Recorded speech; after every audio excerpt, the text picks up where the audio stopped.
Sir, ఈ file నాకు చాలా ఇంపార్టెంట్. మీకు ఎంత కావాలో చెప్పండి, ఐఎమ్ రెడీ టు పే. నాకు పని అయిపోవాలి. ఓకే, డోంట్ వర్రీ, మీ పని అయిపోతుంది. చారీ చూసుకో. Okay sir.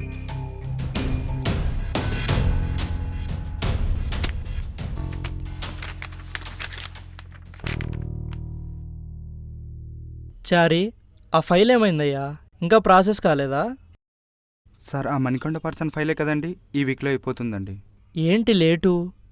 అంటే కొంచెం పెద్ద ఫైల్ కదండి, ప్రాసెసింగ్ లేట్ అవుతుంది. సార్ చాయ్.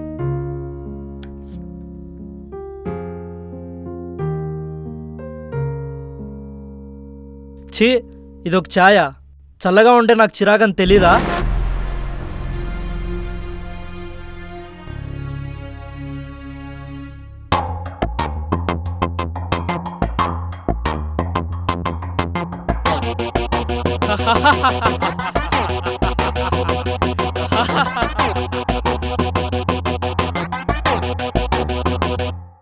కొంచెం పెద్ద ఫైల్స్ తీసుకురండి అయ్యా. Good morning sir. ఏంటిది? గుడ్ మార్నింగ్, కూర్చో. ఈ ఫైల్ నాకు చాలా ఇంపార్టెంట్ అండి. దీని మీద నా ఫ్యూచర్ డిపెండ్ అయి ఉంది. కొంచెం సైన్ చేస్తే క్లియర్ అవుతుంది సార్. ఫార్మాలిటీస్ తెలుసు కదా. తెలుసండి. ఇదిగోండి అడ్వాన్స్ 2 lakhs. మిగతాది పని అవగానే 3 lakhs ఇచ్చేస్తాను సార్.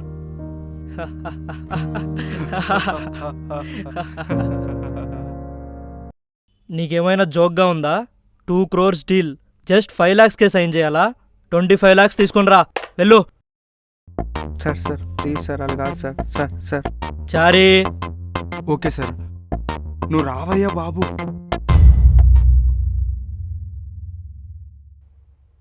సార్, ఈ కాంట్రాక్ట్ నాకు చాలా ఇంపార్టెంట్ సార్. ఇది పోతే ఇప్పుడు నా కంపెనీ షేర్స్ అన్నీ పోతాయి. దీని మీదే నా ఫ్యామిలీ అంతా డిపెండ్ అయి ఉంది సార్. ప్లీజ్ సార్, ఎలాగైనా ఇది వచ్చేలా చూడండి.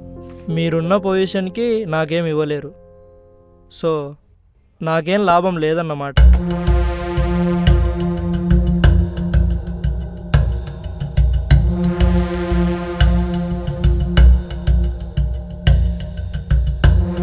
ఓకే, నేను సైన్ చేస్తాను, బట్ 1 కండిషన్.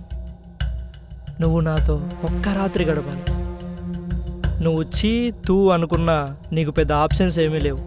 ఆలోచించుకొని చెప్పు. సార్, మీరు ఇలా రెస్పెక్టబుల్ పొజిషన్లో ఉండి మాట్లాడడం తప్పు సార్. నేను పోలీస్ కంప్లైంట్ ఇస్తాను.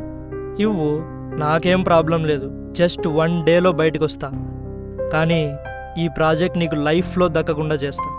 పోలీసులు వచ్చి నీ సంగతి చెప్తారుండు. వెళ్ళు వెళ్ళు.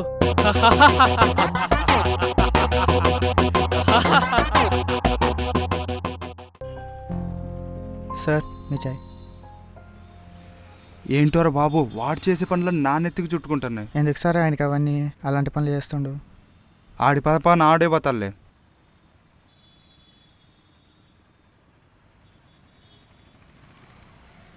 సార్, సార్ని కలుద్దామని వచ్చాను. అమౌంట్ సెట్ కాలేదు. చాలా ఇంపార్టెంట్ ఫైల్ అండి అది. నాకు కొంచెం చూడమని చెప్పరా ప్లీజ్. చూడమ్మా శేఖర్, ఆయన మూడు బాగుంది కట్టి జస్ట్ 12% అడిగాడు అంతే. ఎలాగోలాగా అరేంజ్ చేసుకో. ఇది అరేంజ్ చేసుకుంటే ఇక లైఫ్ లాంగ్ మీ ఫ్యామిలీ హ్యాపీ అంతే. సార్ సార్ ప్లీజ్ సార్, అలా కాదు సార్. నేను చూసుకుంటాలే, నువ్వు వెళ్ళు. సార్, మీ పాప బర్త్డే ప్రిపరేషన్స్ ఎలా జరుగుతున్నాయి సార్? బాగానే జరుగుతున్నాయి. నా పెళ్ళి అవ్వగానే నాకు ఈ జాబ్ వచ్చింది. నా పాప పుట్టగానే ప్రమోషన్ వచ్చింది. దసరా రోజు పుట్టింది కదా, లక్కీ చామ్.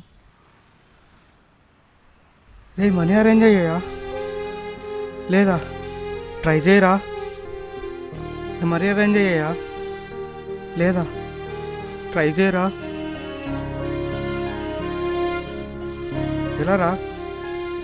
ఇదంతా వాడి వల్లే వచ్చిందిరా. చెత్త నా కొడుకు, నాశనం అయిపోతారా వాడు.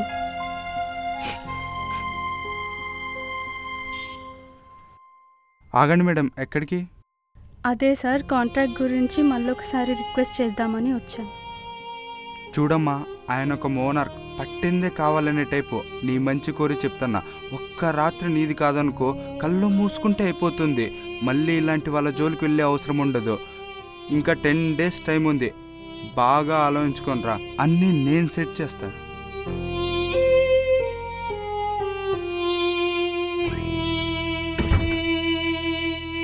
చిన్ని దాదా దాదా దా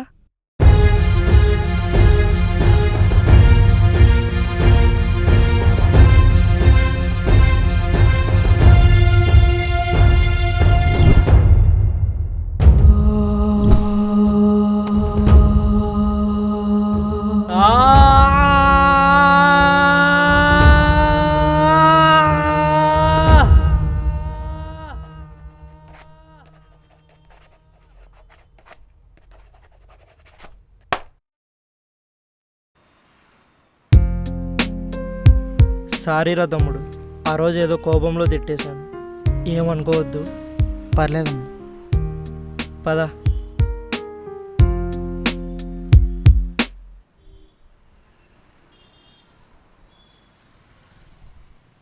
ఏంటి సార్ ఈ సడన్ చేంజ్ ఓవర్? అన్ని ఫైల్స్ మీద 1 డేలో వితౌట్ ఎనీ అమౌంట్ క్లియర్ చేస్తారు. ప్రతి మనిషికి లైఫ్లో ఒక రియలైజేషన్ పాయింట్ వస్తుంది. నాకు కూడా వచ్చింది. ఎప్పుడు ఏ ప్రాబ్లం లేని నా పాప రేపు బర్త్డే అనగా సడన్గా పడిపోయింది. హాస్పిటల్కి తీసుకెళ్తే కష్టం, హోప్స్ వదిలేసుకోండి అన్నారు. నా భార్య డబ్బు ముఖాన కొట్టి ఇదంతా ఈ పాపపు సొమ్ము వల్లే అని చెప్పి వెళ్ళిపోయింది. నాకేం చేయాలో అర్థం కాలేదు. దేవుడి ముందు మోకాళ్ళ మీద పడి నా పాప బతికితే ఇవన్నీ మానేస్తాను అని వెక్కి వెక్కి ఏడ్చాను. అంతే, నా పాప సడన్గా లేచింది. ఆ పాప నడిచొస్తుంటే దుర్గాదేవిలా అనిపించింది అయ్యా. మీరు గ్రేట్ సార్. బాధపడకండి, ఇప్పటి నుండి మీకు అంతా మంచి జరుగుతుంది. ఇక నుండి మనం ఒక్క రూపాయి కూడా తీసుకోకుండా పనిచేద్దాం.